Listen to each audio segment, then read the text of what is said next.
Pleased to be joined here on Sports Spectrum today by Paula Faris, ABC News senior national correspondent. She's the host of the popular podcast, one of my favorites, Journeys of Faith with Paula Faris, and now she's an author. You can add that to her title. Her book's called Called Out, Why I Traded Two Dream Jobs for a Life of True Calling. It released April 21st. Pleased to welcome Paula to the show. Paula, welcome to Sports Spectrum. Thank you, Jason. I'm so excited to talk sports and Jesus. Sports and Jesus. That's what we're all about. Intersecting the world of sports and faith.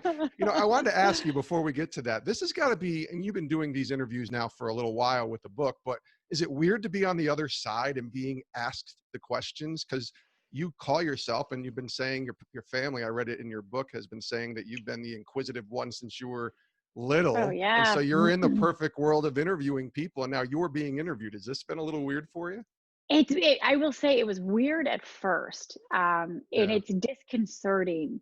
But I think if anything, it's probably made me a better question asker being on the other side of it. But you're right. Yeah, I mean, since I was little, my nickname was Paula 20 Questions. I was very annoying as a 5-year-old. Could you imagine? I mean, just was incessantly asking every question I could think of. But it's kind of, you know, it's how I'm wired. I'm innately curious about everything. So, no, that's good. I'm very much the same way.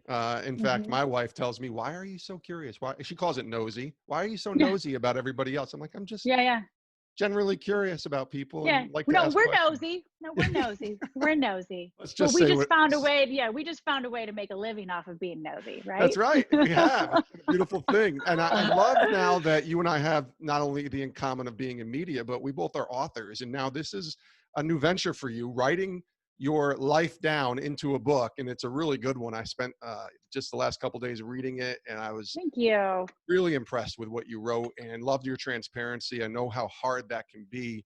It's called Called Out, Why I Traded Two Dream Jobs for a Life of True Calling. We'll get into a little bit of the story in a little bit, but tell me about the book a little bit, why you decided to write it and kind of how it took shape. Sure. So, you know, Jason, I've been working at the network at ABC for about 8, almost 9 years, but working in television for about 20, and actually for over 20 years. And I had publishers approach me about writing a book for, you know, on multiple occasions, but my philosophy was, I don't have anything to say. And I'm not going to be one of those authors that just writes a book just to write a book. Right. I mean, I've heard horror stories from my friends about how painful the process is to write a book. It's excruciating. And so my friends that have done this multiple times, I don't understand why they would.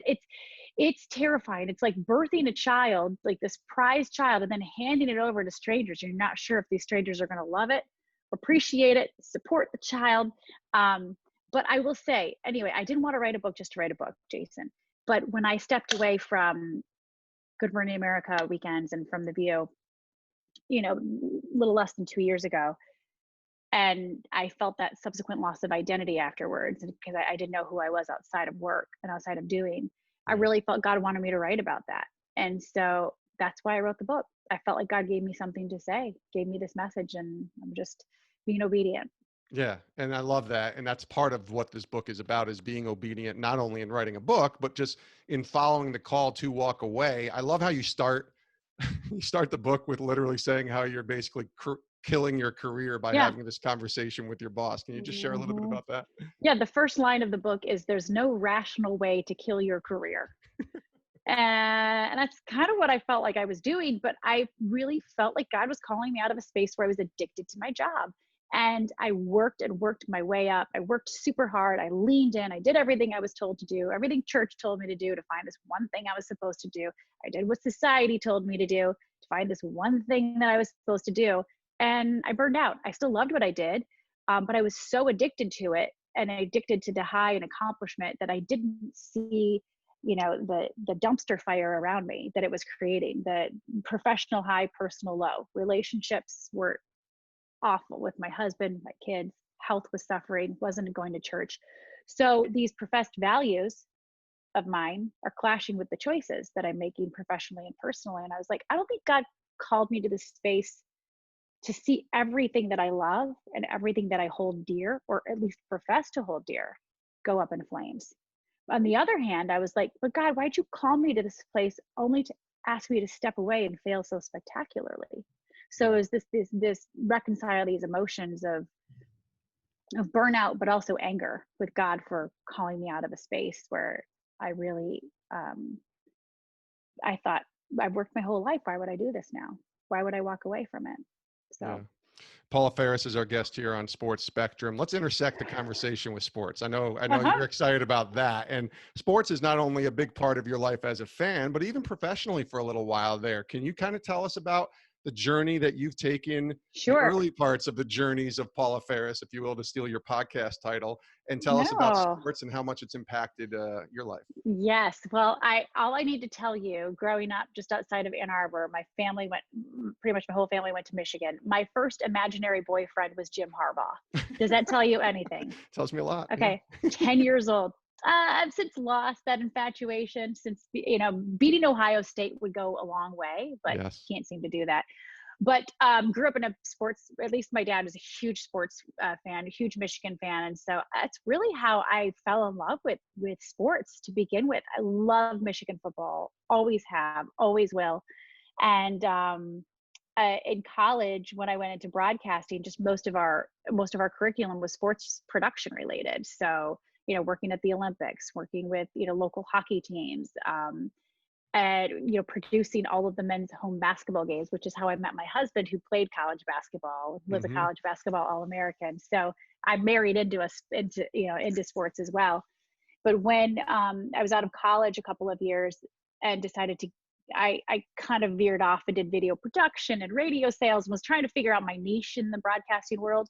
Yeah. When I got back into broadcasting, into the newsroom per se, I felt comfortable in the sports setting because that's what I'd covered in college. It was my passion. And I just like, I don't want to cover news. It's like, it's so sad and, murder and slime and grime. And I was like, I love sports. And, my husband loves sports. So it just kind of made sense. So when I was my first on-air gig, I focused on broadcast or sportscasting, but I was hired to actually be a production assistant, Jason, at this a station in Dayton, Ohio.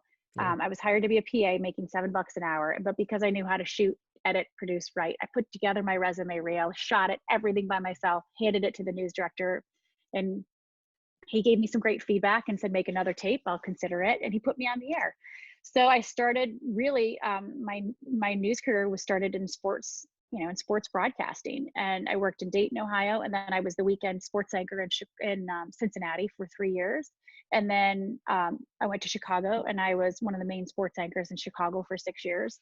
And then when I decided to go to the network, that's when I made the transition to news. And you find a lot of, former sports anchors do that as well. Robin Roberts did it, Josh Elliott. Like there's so many people that have been sportscasters that make the transition. And they do it. I did it for a myriad of reasons. It's not that I didn't love sports anymore. I have always loved sports. It's my passion. But when your job becomes your passion, like you kind of like when you're in the locker rooms and you're seeing how the donuts are made, it kind of takes a little bit of the joy out of it. But also for me, it was more just a family decision. I wanted to be home with my kids a little bit more. So working in news, working earlier day and not at a sporting event every single evening, it just made more sense for our family. So I'm trying to figure out why you went to Cedarville, and I love Cedarville. I actually know a couple people who've gone to Cedarville, and we interviewed the coach Estep, a couple of months ago, I think, on the podcast. But you're a Michigan fan, so did you want to go to Michigan and maybe not get in there, or was it literally strictly No. like what's the background on that? Well, my dad went to Michigan, like my cousins went to Michigan. I grew up going to games at Michigan. All I wanted to do was go to Michigan. I'm still like,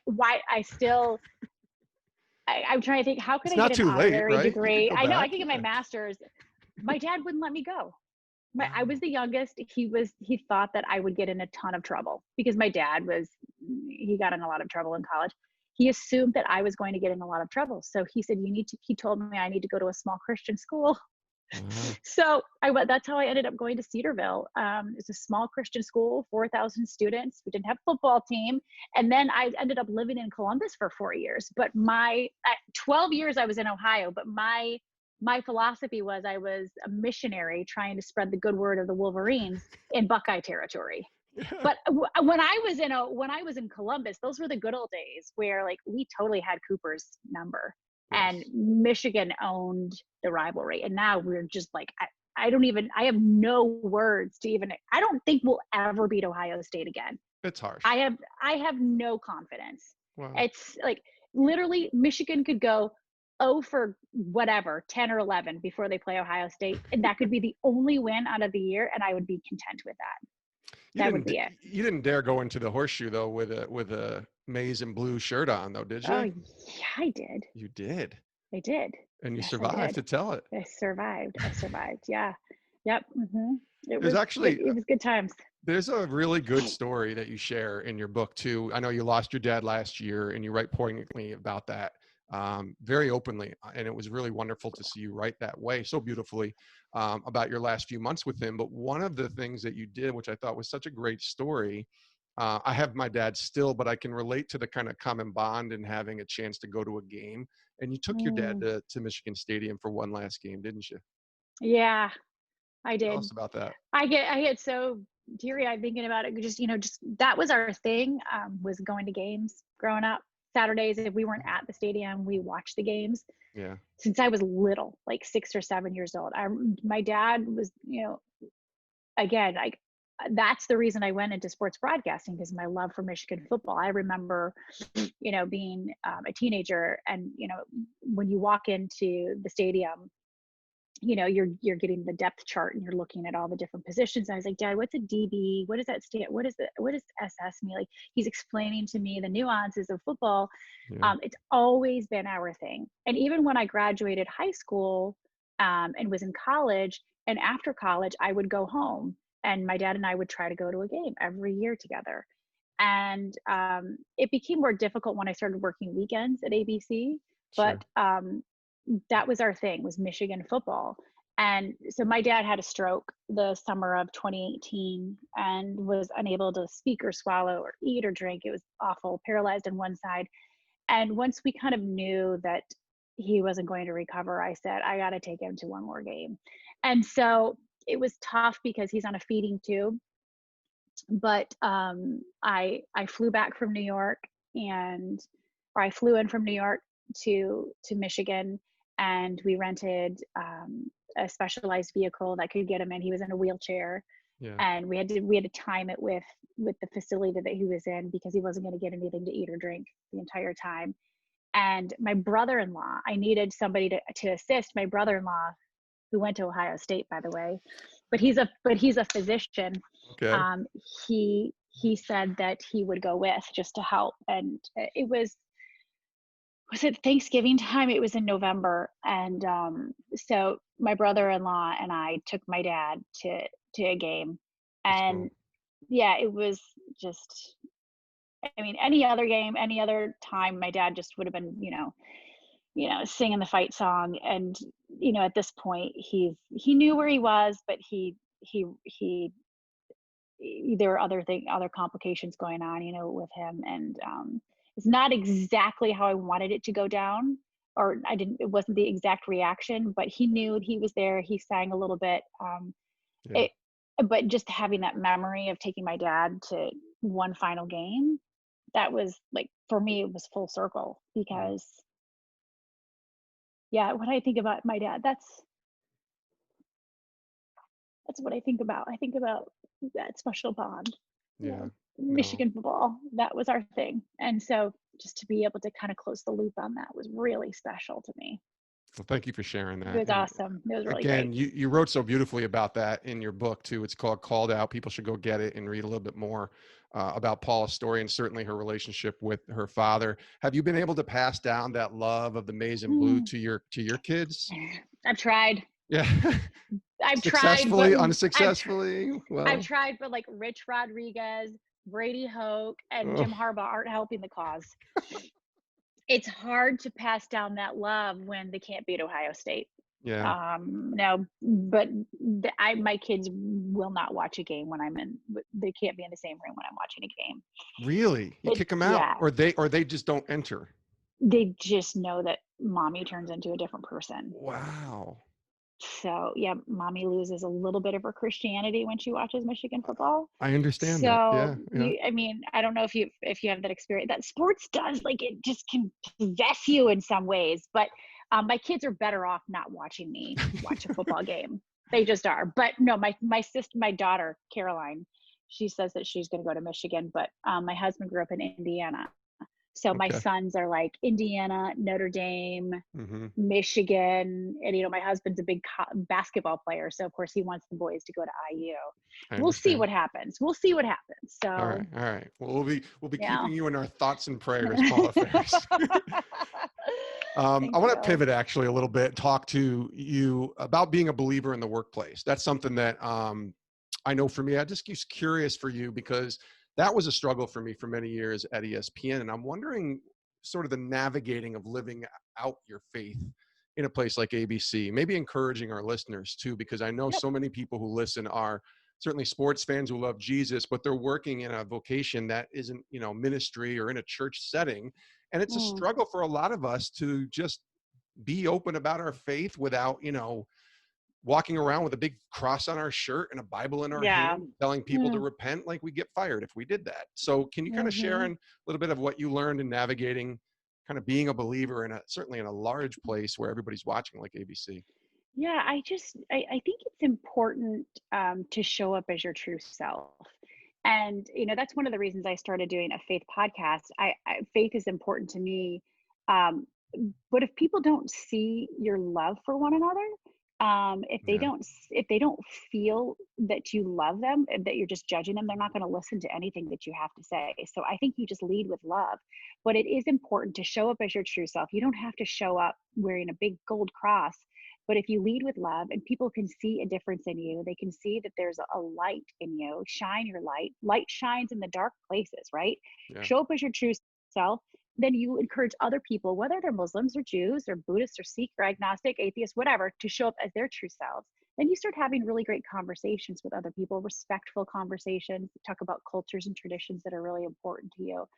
And you start breaking down these walls. But just showing people the love of Christ is the most important thing. And I think it's such a fallacy that if you want to minister, you have to work in ministry. That is Yeah.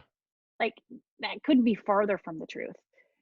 If you want to minister, you need to shine your light wherever you are. God needs people in every single capacity. And the only place that light shines is in the darkness. Yeah. God has uniquely placed you where you need to be in this moment. And you're there not to gather awards and accomplish and achieve. You're there to love people. You're there to show them the love of Christ. You are exactly where you need to be to show people the love and to show people a light and that there's a difference in you. And if they don't see a difference, they're not going to listen to anything you have to say. Well, I don't think we're handling that well as a society, especially as believers right now, to be able to talk to people who are different in their beliefs and our faith. You Mm, actually have a really good story in your book that you share on an interview that you went to do with one of your producers, and you kind of had to say, listen, we're not all like this. When you met mm-hmm. sort of how some can portray someone who is Christian, they might hear that word, you're a Christian, and so suddenly pigeonhole you into an area of what you believe and how you think and how you're going to act. And that's why I love your podcast so much, because you're having conversations in a way that all of us should be having conversations. And not that we shouldn't have those people who are believers close to us, that are ministering to us, that are pouring into us, our Pauls, our Tim, Sure. our Barnabases, but to be able to talk to a person who's an atheist and just say, with a loving, caring way, hey, I don't believe the same as you, but tell me about what you believe. Tell me about where you come from, why you have that. Can you share a little bit more about that podcast, I think, and Sure. the idea why you wanted to go that route with it instead of just saying, hey, I'm going to do a Christian podcast. You know what I'm saying? Yeah. Yeah. I think it's important that, like, we hear things the way we want to hear them. We see things the way we want to see them. And so often we're just listening and hearing to listening to and watching our echo chamber. That's Right. not, it is important. Iron sharpens iron. I agree with that. But I also think you have to be ready to explain for the hope that is within you. That's Yes. what we're called to explain the hope that is within us. We do that by really digging in, by challenging ourselves, by questioning, like, okay, what is it that I believe and why? And I don't think you have to like explore every other religion in order to come to that, but I think you do need to do your own digging. You need to look into what it is you believe. It can't just be because I was raised this way. You Yes. need to be able to have an explanation for the hope that's within you. The reason I wanted to talk to people of different faiths was I know faith is really important to me. I can't imagine my life without it. It's been the rock of my life. It's helped my marriage together when it was falling apart. And I wanted to give newsmakers and influencers, hi, and my son, you want a popsicle? You can have anything you want. Just give me about 10 more minutes, okay? Thank you. Yep, go. Okay. That's real life right there. That's real life in Jesus' name. Just stay down there. You go, Mom. But I wanted to give people an opportunity to talk about what it is they believe. In secular media, in the mainstream media, we don't give people an opportunity to talk about their faith. Talk about your game-winning catch. Talk about that salacious quote. Talk about what just made news, but don't mention God or Allah or Jesus. I wanted to give people a chance to talk about that. Newsmakers, influencers, to peel back the layers, and then, to really just have a respectful conversation with people that you don't necessarily agree with. And what I've found, it's forced me to dig deeper into my own faith. If anything, it's challenged me, and my faith has grown. Yeah. And it's an opportunity to show people the love of Christ. I don't have to agree with you, but I can love you and I can respect you. But you need to know this is where I stand, and I respect where you stand. Yeah. And I don't have to try to change you. And it's enough for me to love you, just knowing that you were made in God's image. We don't agree. You were made in God's image. You were fearfully and wonderfully made. God knit you together in your mother's womb too. That's all I need to know to love and respect you. No, that's good. Selfishly, because I'm a fan, when are we getting some more episodes, Paula? When are we having some more interviews? When I'm done with the book stuff, man, it's been consuming. I know. Hopefully by the end of the summer. No, that's good. That's good. Yeah. Paula Faris is our guest here on Sports Spectrum. A couple more questions with Paula. I want to ask you about one of my favorite Christian voices. I know he's someone that you're really close with too. We've actually had him here on the podcast, Ravi Zacharias. He recently passed away as well. Such a giant in the faith, right? And I know when I got a copy of your book, I read that he actually endorsed it. And then I saw you posted a picture on Instagram of you and him. Can you just share a little bit about Ravi, what he meant to you, and kind of why? I mean, maybe just because you were able to connect with him and meet him, but just why his teachings and some of the things have been in such a great impact on you. Yeah, my brother's the one. My brother's really big into apologetics, and he's the one that first turned the family on to Ravi. And that started my own journey of just figuring out what it was I believed and why. I've loved Ravi's books. I love Lee Strobel, The Case for Christ. I think it's just so important to show that this isn't just some random mystical rainbow unicorn faith. Like, there's hardcore evidence to back it up. Yes, faith is an element, the evidence of things unseen. There are some things we just have to accept, but you can scientifically, anthropologically, psychologically prove the existence of Jesus, and prove there is a case for Christ. Absolutely. And Ravi, I have long just revered him, and I was trying to get him on the podcast, and the timing didn't work. But his publicist told me he was going to be in town. This was last October, and so I said, "Could I just have coffee with him?" And he said, "Sure." So it was Ravi and two members of his team, and we had breakfast at this little cafe on the Upper East Side, New York City, and just asked him all kinds of questions, those big existential questions, like, why does God allow good things to happen, to bad things to happen to good people? Why is there evil? Why is there suffering? And just to hear him explain it. And he was so gracious. At the end of it, he recorded a video for my brother, who is, like I said, the biggest fan. My brother's been supporting Ravi's ministry for years. Yeah. And he's like, "Sure, no problem." He sent him a little video, and that's cool. And then we were supposed to record a podcast with him, like in the following months, and then he got sick, So that was October that I met with him. In January, he had surgery. I still can't believe that he's gone, but I think God can use his voice even more powerfully in his passing. Yeah, I've been watching videos of him I mean, I would say at least 4 or 5 videos in the past couple of weeks since he passed, and just been, not that Mm, I haven't consumed his content before, but you find, I guess it's something about when somebody passes, you go and kind of watch and see what they were talking about and sharing. A lot like when yep. Billy Graham passed away. And I'm just Hmm. fascinated with the depth, the knowledge, the empathy that he had for other people without compromising what he believed. There was Yeah. such an He led awesome. with love. He led with Yes. love. Yes. Yes. And he was able to be such a great debater, a Right. master, a skillful debater, and lead with love is, you don't see that from some of the great debaters of our time. The Ben Shapiro's and the Jordan Petersons and the Sam Harris's, all big, profound, thoughtful thinkers. But I wouldn't say that they're over, you know, overriding tenet is love. They don't Sure. necessarily lead with love like Ravi did. Ravi is an example to all of us. If you don't, I can speak in the, tongues of, that verse, but if I don't have love, if you don't lead with love, you, it doesn't matter. It really doesn't matter. They'll know you're Christians by your love for one another. Yeah. And I just think what a beautiful example Last from couple of Ravi. questions. Yeah. Yeah, I love Ravi. Let me ask you about just looking back now. I'm guessing you don't have any regrets in the sense of Hmm. leaving, but do you miss what you were a part of before with Yeah. Good Morning Oh, America, with the yeah. View? For sure. I mean, you always miss being the it girl, but that's called an addiction. I knew I needed to step away because everybody was getting my leftovers. I knew that I was addicted to work. I knew that I was addicted to that high. I knew that it wasn't so much about who I was doing it for. It was all about what I was doing. It was about me and the accomplishment and the accolade. An alcoholic always misses the drink. Yeah. I miss it, but I know that I did the right thing. I knew that God was calling me vocationally to a different area. He needed to show me my worth outside of doing. He needed to show me that value wasn't just in vocation, and calling isn't so one dimensional in career, and worth was at work. I needed to discover who I was outside of what I did. And I didn't know that before. So yes, I miss it, but I don't regret it. I know that God has me exactly where he wants me to be. Mm. And I'm Good. excited to see the next couple of chapters. Don't know what they're going to look like, but excited to read them.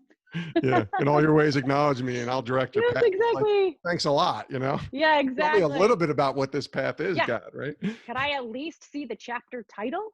Nope, not Nope, just happening. follow me, just trust me. Uh-huh. Last question, Paul. This has been a great conversation. And this is a question we ask all of our guests here, all the athletes, all the coaches, and different people that we have on. What are you learning from the Lord in the season of life that he has you today? Now, it's been a crazy season with the pandemic, and releasing a book during a pandemic has to be, it's not part of the Hmm. plans here, as so many would probably say. But what's been the great lesson that the Lord has shown you and taught you right now during this time? I feel just trusting in him. Like I knew that God um, wanted me to step away and step into this new season, not knowing what it's necessarily going to look like, but just trusting in him. And the importance of, and that's what my book is about, really just the importance of knowing who you are outside of what you do. I think in this moment, Jason, so much has been taken away from us, whether it's job, whether it's finances, whether it's relationship, whether it's dwelling, whether it's status, follow, everything, you name it. We're Yeah. all feeling lost. And it's just exposing this misplaced significance that we have. Like, what are we rooting into? Are we rooting into things that are going to shift and shake in a pandemic? Or are we going to root into things that are unbreakable? And so God's shown me how to discover true purpose and true calling that don't shift and shake and don't bend and break when the times do.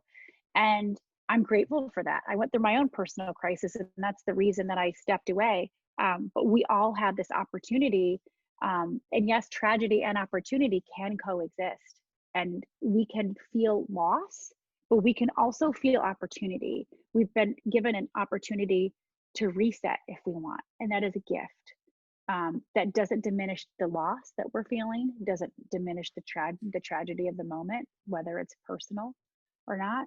But those two things can coexist, and it's a gift to be able to press that if we want to, but just to discover, like, how, what is my purpose, what is my calling outside of all of this, you know what I mean, to find out what those words mean outside of a crisis, and to know, to dig into that so much that you know who you are outside of what you do, and you have a purpose statement and a call, and you know what calling is and what that means, and Yeah. so much so that it doesn't shift.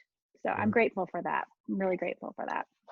She is Paula Faris. The new book is called Called Out, Why I Traded 2 Dream Jobs for a Life of True Calling. It's available now everywhere books are found, and definitely check out her podcast, Journeys of Faith with Paula Faris. Thank you so much for being here on the show, Paula. Big fan, and just really appreciate you sharing Thank you. some sports, some faith, some Jesus, all that. It's been a great conversation. Thank you so much.